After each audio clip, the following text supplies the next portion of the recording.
all wrong stuff for you just because, say, the pharmaceutical company that makes that medicine, tell him that if you sell so many of these tablets or so many of these drugs, I'll give you a color TV or I'll send you for a vacation.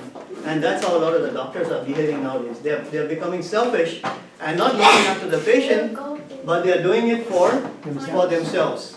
You see, cancer already been cured. They've already probably found a cure for cancer. That's what the people say. They say cancer has already been no more a threat because they have found a cure. But you know why the pharmaceutical companies and the doctors are not bringing it out? Because the cure for cancer, they are making billions and billions of dollars on it. So it doesn't make sense to them to stop and bring the cure out where everybody will become okay. That's bad. Yeah, that is bad. They keep people getting more and more sick. The cure, the treatment for cancer causes more problems than the cancer itself.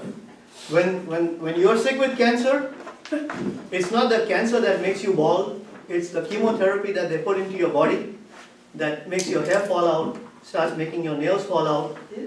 They make you want to throw up all the time. It's all the side effects of the drug. You understand?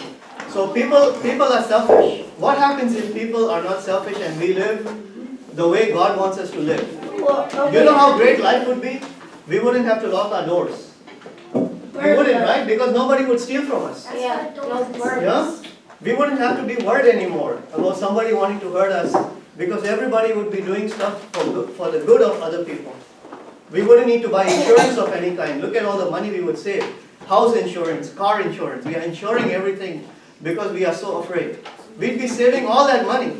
We wouldn't have to invest in locks. Right? We could just leave our car open. Nobody would take it. Look at all the news. Every time you read the news, it's all about the companies injecting food and injecting the cattle and the fowl with all kinds of drugs to make the fowl bigger and bigger. Did y'all know that?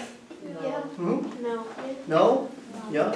They go to the crops and they put all these chemicals on the crop that makes the plants huge, but no nutrients in the plant. But it just becomes huge and big and heavy, so when they sell it by weight, they make more money.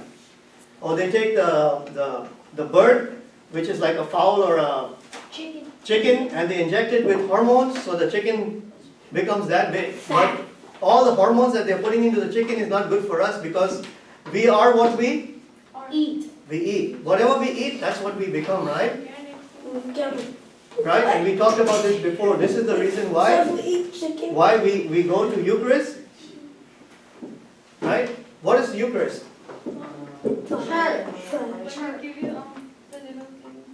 Yes, that's what is called Eucharist. So, when we go to church, we call it Mass. What does the word Mass mean? I told you all about this, right? It means dismissal. It means to dismiss, right? Yeah. So when the priest says, go in peace to love and serve the Lord, he's dismissing us to do what? Not just to go home and watch TV or to watch the football game. Yeah. The priest says, go in peace to what? To love and serve the Lord. Do you understand? That's the dismissal. So the Mass is broken up into how many parts? 4. So we have the introduction and we have the dismissal, right? So that's the beginning and the end. Okay? So what is the introduction? The introduction is when the priest and the altar boys all walk into church with the cross in front of them, right? And we sing the song. And before the Mass starts, that's the introduction. The dismissal is when the priest says, go in peace to love and serve the Lord. Mass is over, right? So what are the main 2 parts of the Mass? What would we call that? The 2 biggest parts of the Mass the other 2 parts of the Mass is broken up into 2 parts. What is that called? The Eucharist and what? Okay, so we call it the liturgy of the Word and the liturgy of the Eucharist. Okay? So what does the word liturgy mean? It means something that's done in a traditional way, the same way. So that's all that liturgy means. Okay? Go ahead. So the liturgy means something that's done a certain way. Okay? This is why we go to Mass. Everything is done a certain way. Okay? It's not the way the priest feels like it should be done, but everything done the same way a certain way. So why we call it the liturgy of the word? Because the first half of the Mass, what do we spend it on? We spend it on reading the Bible. So we have the first reading, the second reading, and then the gospel reading, right? So we listen to the word of God, and then we listen to the priest or the deacon who comes up and gives us his explanation of what that means, right? The second half of the Mass is the liturgy of the Eucharist. And what does Eucharist mean? Eucharist is a very big word. What does it mean? What does Eucharist mean? What do you think? All the word Eucharist means is thanksgiving. That we are offering thanksgiving to God. Okay? Where does that word come from? It comes from when Jesus was sitting at the Last Supper and Jesus took the bread and he broke the bread and he gave what? He gave thanks. He gave thanks to God. Remember when Jesus was feeding the 5,000 people on the mountainside? And the little boy came with 5 loaves and 2 fish, right? And Jesus took the barley loaves and he what? Cut it. He broke the bread and what did he do?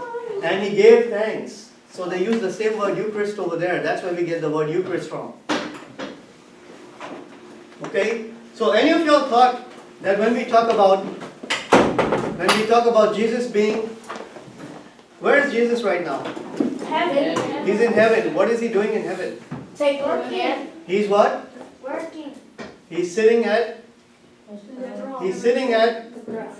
the right hand of God. He's sitting down. He's not working right now. He's only sitting down. So then why is Right? But what is he doing while he's sitting down? He's tired. There's no reason. He's not sitting down because he's tired. He's sitting down because the work that he had to do was finished. You understand? So he's not tired, but because the work that he had to do is complete. He still has some more work to do, but when the time comes for him to do that work, that's when he will get up and come back down here. Okay? But for right now, he's seated at the right hand of the Father, and he is making what? He's making intercession for us, which means that every time we mess up, he's telling God, forgive them, forgive them, forgive them. Okay? That's what he's interceding on our behalf. You understand? He's standing between God and us. Making sense?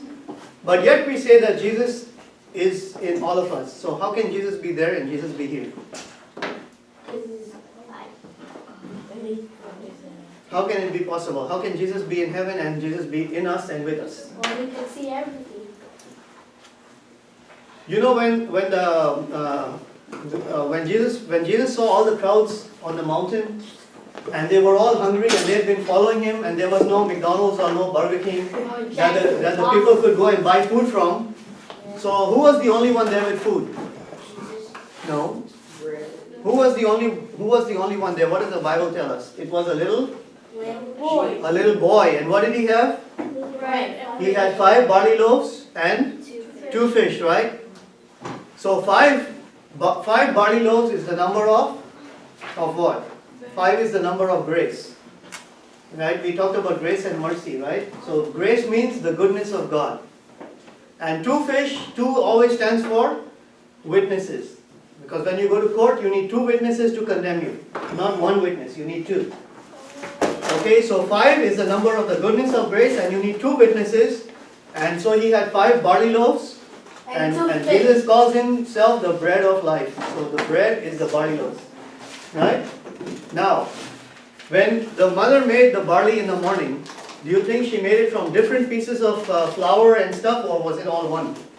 One. It was all one piece of whatever she mixed, right? She took flour. She took. What else would she have put in there? Flour and what else makes bread?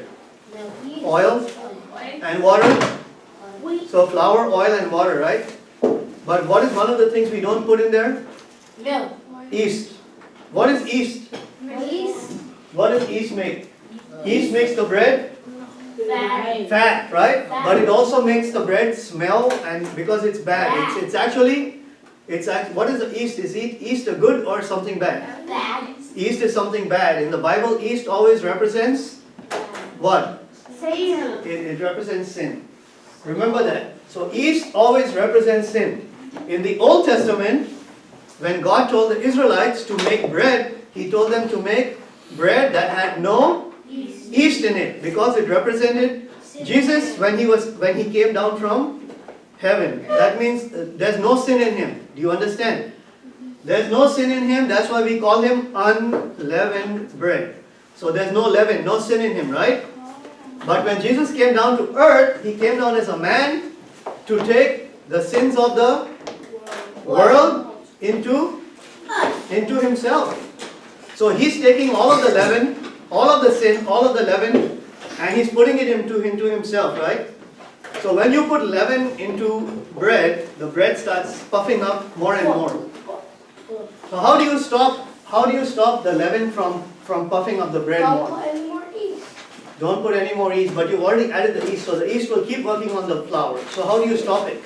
How do you stop the yeast? Take it out. You can't take it out because now the yeast is mixed in with the flour. So how do you think you could stop the yeast from further destroying the bread? You could just throw it away. Throw the whole thing away. Yeah. Okay, so what happens if Adam and Eve sin? Yeah. And so they are bread, and God says, okay, there's yeast in it, let me throw it out. Is that what God did? No. Okay, so what did God do? You forgive them. He wants to save us, right? Yeah. But how could God stop the yeast from growing and destroying the bread even more? What would He have to do? Put something. Okay, so supposing your mom at home is baking bread, right? Yeah. And she's taken flour, she's taken oil and water, and first of all, let me ask you this question: when we talk in the Catholic Church about water, what does our mind immediately go to? Water. What do we think of? Huh? Holy water? No, I know we understand holy water, but what does the water represent? When we think of water, what does the water do? It's the water of what? It's the water of Heaven. Oh, God. no. Heaven. No. The water is here on earth. What does the water represent? Holy Spirit. No. What does the water represent? It does, in a way, he's right. It does represent the Holy Spirit. But when we think of water, what do we think of? What do we do to babies when they are born? Baptism. When we think of water, we think of baptism, right? And then when we are confirmed, what does the priest put on our head? Lotion. What does he put on our head? Moisturizer. Holy water. He puts not water. We've already been washed. We only need to be washed once. That's why we only get baptized once in our life. We don't have to keep going to get baptized. When we get confirmed, what is the priest doing that time? What does he put? Blessing. What do you think he puts on our head? Holy water. Yeah, but what is he putting on the head to make the cross sign? Ash. No, that's Ash Wednesday. Oh. That's to remind us of our sins and how dirty we are. That's why we have black and ash. So what do you think we put on our, what does a bishop put on our heads? He puts oil. Oh yeah. Okay, now, does oil and water mix? No. No. But when we bake bread, we put oil and we put water. So it mixes, right? So we have the baptism, and we have water, and we have oil, and it's with the flour, and it's got yeast in it, right? So your mama's in the kitchen, she's taken the flour, she's added oil, she's added water. Oil and water don't mix, but when you put it in with the flour, which is the bread of heaven, it mixes. So we have baptism and we have confirmation, and it mixes with the flour. The flour is the crushed life of Jesus, okay? Because you take the grains of wheat and you have to crush it, and that's what happened to Jesus on the cross. He was crushed, but not only was he crushed, he was also, it says that the fire of heaven came on him. Like literally he wasn't burned, but God's anger burned him. So he was put into so after your mama mixes all the bread and she puts it in a dry, cool, dark place, what does she do with it? Before you can eat it? She cooked it. She has to cook it. She has to put it in the oven. And that's what happened to Jesus on the cross. Jesus was put into an oven. When you bake the bread, what happens to the leaven that's in there? Can it work anymore on the flour? When you put the bread with leaven in it into the oven and you bake the bread, can the leaven do any more damage? No. It's finished. Do you understand? And this is what happened with Jesus. Jesus took all the sin into himself. He went on the cross, burned, baked, fully baked. Now no more sin. Do you understand? It's making sense? Yes? It's all in pictures. What God is doing is He's showing us a picture book. And in pictures He's showing us how He took care of the problem of sin. Do you understand? Yes? You get it or you don't get it? No?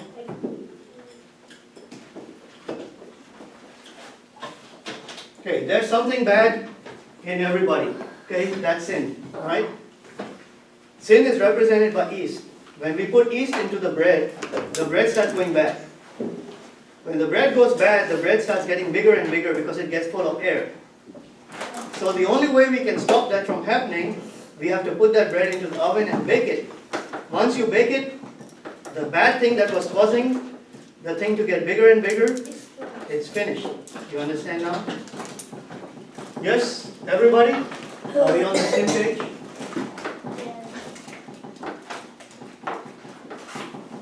So do you understand now when we read the scriptures why God separates the sheep from the goats? What the sheep are, what the goats are? Right? And when God says that we did good to other people, then we are doing good to Him. And if we did bad to other people, we are doing bad to Him. Right? So is it good to do good for other people? Yes. Yeah. We talked last week too about the same thing, that supposing the person causing the damage is us. So that's the first thing we have to be worried about. That we make sure that we are not the ones causing hurt to other people. Other people can hurt us, but we have ways of protecting ourselves. But we should not be the ones that are causing hurt to other people. So we can cause hurt to other people by what? By words, right? By talking about them behind their back, or even just being mean to them and saying stuff to them to their face too. It could be, how could you hurt somebody?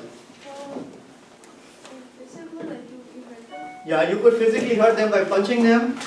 Kill it. What about, can you hurt somebody by not doing anything? Yes. How do you think you could do that? Use words. Hmm? Words. No, when I say by not doing anything, by not using words or even touching them. Ignoring them. Ignoring them, yes, that's a very good one. What else? What other way could you do?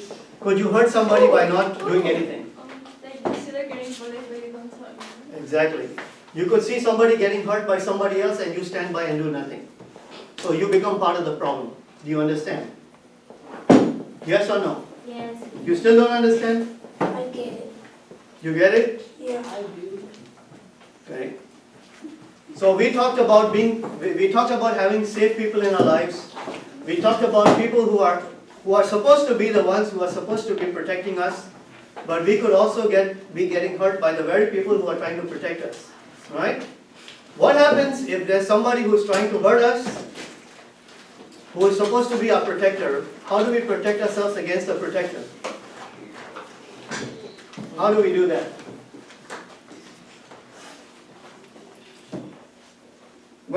Supposing Satan wants to hurt us, right? Supposing Satan wants to hurt us.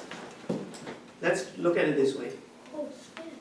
We have, let's say there's three birds sitting on a branch. Yeah. Okay? And there's a hunter and he's got a scatter gun, right, which shoots a whole bunch of pellets out at one time.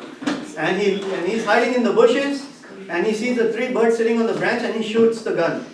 And one of the birds sees the hunter before and he flies away. The other bird, the other two birds sitting on the branch, one of them, the pellets hit him and he just falls down dead. The other bird, he doesn't die but he's hurt. But he flies away and he's trying to run away. So the hunter is going to go after which bird? The one that flew away first. The one that flew away first? He's gone too far away for the hunter to get him. The one that fell and got hurt. So now think about this. Why wouldn't he go after the one that's dead? Because he's already dead. He's already dead. Okay. So now let's think about this. Do you think Satan is going to go after somebody that's evil? No. Why? Because that person is already evil. Dead. He doesn't need to do anything more because that guy is already gone. He's a gone case. So Satan already has him on the team. There's no reason to go after that guy. The one that's a good person and protected by God is the one that's the first bird that flew away. Right? Then you have the second bird, the one that got hurt a little bit. So that person is the one that's kind of undecided between good and bad. So who you think Satan is going to go after? The one that's good. The one that's undecided. See, now, the one that's undecided, he might be the one that's going to church, right? But he's still undecided about whether I'm going to church because I really believe in God, or I'm just doing it because my parents are forcing me, or I don't really get all this Christian stuff, and I'm just doing it because, oh, my mom and dad, they won't leave me alone. So, there's another kid sitting there, and he knows that he's in church because he loves God. So Satan can't touch him. The one that's undecided, Satan is going to go after The good one. the good one, right?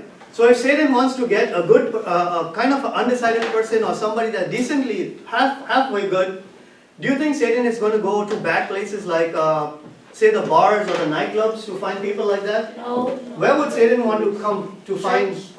He would be in church. Yeah. So where do you think Satan is most of his time? Where would he be spending his time? Church. Now, how do we know that? Because he's looking for people. No, I mean, but does the Bible tell us that Satan is in church? No. It does. It says that beware of Satan who comes to you disguised as an angel of light. So God is light, but Satan disguises himself as an angel of light to come to trick you. Right? And also Jesus says beware of the wolf in what? Wolf in sheep's what? Clothing. Right? Because guess how the sheep gets the lamb? He puts on the covering of the sheep, and he tries to get into the sheepfold so he can kill the sheep. So when the sheep look at him, the sheep don't see the wolf, they see, what do they see? Because he's got this camouflage on. And when they look at him, what do they think he is? Sheep. He's a sheep, and that's how he attacks you. Do you understand? So when Satan comes to attack us, he doesn't come as an enemy. Look, if somebody comes to you and they say, you know what, I hate you, I don't like you. You don't have to be afraid of that person because you already know you're going to stay away from that person, right? Because that person is going to hurt you. Who's the one that's going to hurt you? Satan. Yeah, but who's the one that can hurt you? Now we are not talking about Satan and God. We are talking about people, right? Because it's the same principle but it's put over here. Who do you think can hurt you? A bull. Big bull. Huh? The person that's larger than you. The person that's larger than you? No. Maybe taller. Who would be, okay, let me put it this way.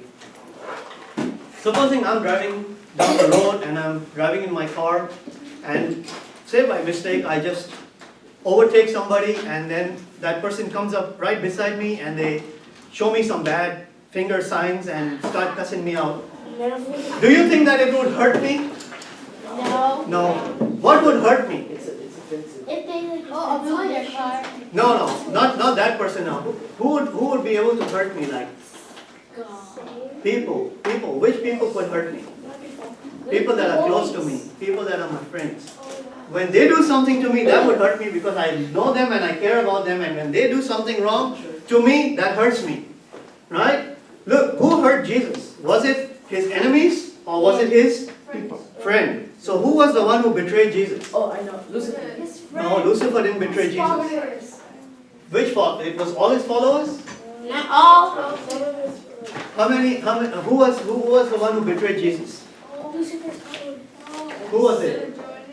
It was Judas. Judas Iscariot. Okay? Judas was the one who betrayed Jesus. And who was Judas? Who was Judas? Yeah, go ahead. Who was Judas? Judas was one of Jesus' disciples. But from all of the disciples, you know, whenever Jesus used to go to the towns and he used to perform miracles and make people well, and then people would give him, what would they give him? They would give him, what did you say before? Money. They would give him money. Right? And what's the most valuable thing we have today? It's money, right? Yeah. So, supposing all of you are all my disciples and my followers, and I have a lot of money that I don't want to carry on me. So who would be the one that I would pick to carry the money for me? The one that you trust the bank. The one that I trust the most. So Judas was the one that was kept in charge of the money. That means that everybody around him trusted him more than everybody else. And because the person had the trust of everybody, he was the one who betrayed Jesus. Do you understand? Yes. Because he fell in love with the money more than he loved Jesus. That's cool. So you understand? We have to be careful of the people that are who? Are close to us. The ones that are close to us, because those are the ones that could hurt us. Right? Which I'm not telling you to go around from today and start distrusting everybody, but you should be smart enough to read the signs. Because there could be a friend that pretends that they are a friend, but they could be jealous or envious of you, and jealous or envious because you have something that they don't have, and they actually want to hurt you, but they come across as being very nice to you. And a friend, but their motive is to hurt you. Do you understand? So be careful. The friends that come and tell you, come on, just have a drink. Nothing's going to happen. Have a beer. Have some. If they guide you in the wrong way, then you know that's a flashing red sign for you to stay away from people like that. Okay? Is it making sense? Yeah. How much time do we have, Ray? 15 more minutes. 15 more minutes? Okay. So we talked about people keeping you safe. Last week we also talked about the right to life, right? The right. The right to life. You see this paper that I gave you right here? The right. Can you all pull that paper out? You all have pencils in front of you? On the first line I want you to write the right to life. Because all of us have been given certain inalienable rights by who? By God. And these are all our rights. Okay? The right to life.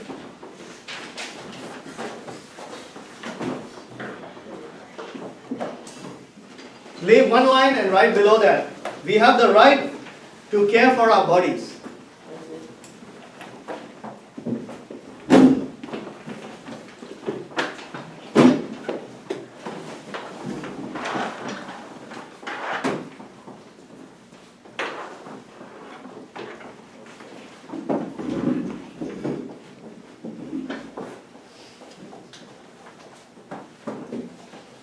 Again, leave a line and write, we have the right to safety and protection.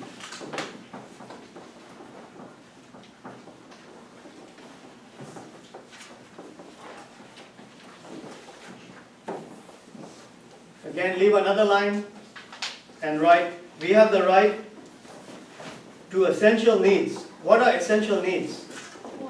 Water, food, clothing, Shelter. shelter. Okay? Write all that down. What? Okay.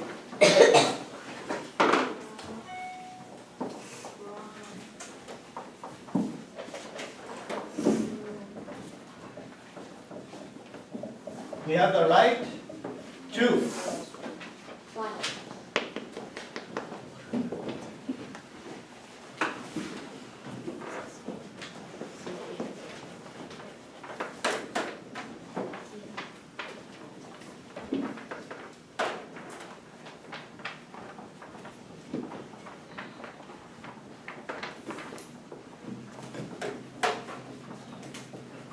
So have you got all these done so far? Yes.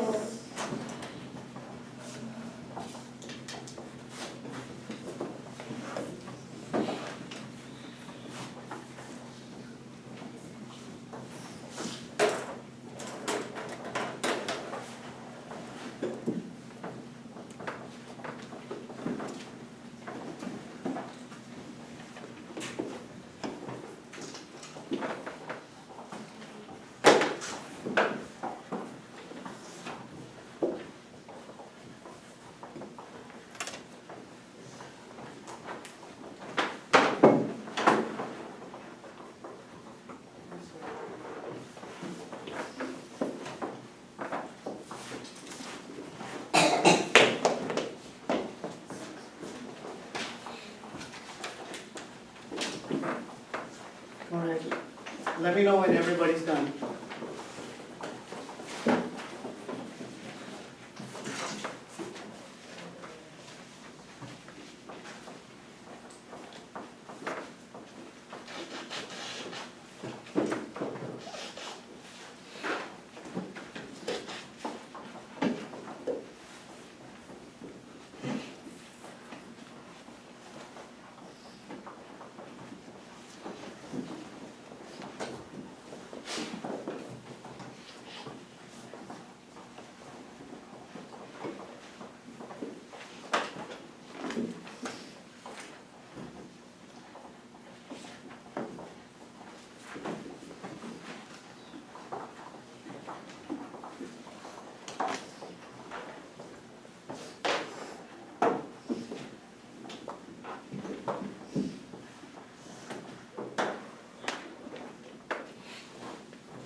Is everybody done? Yeah. Yeah. Yes. Okay, so what is the right to life? What does that mean? What does it mean, the right to life?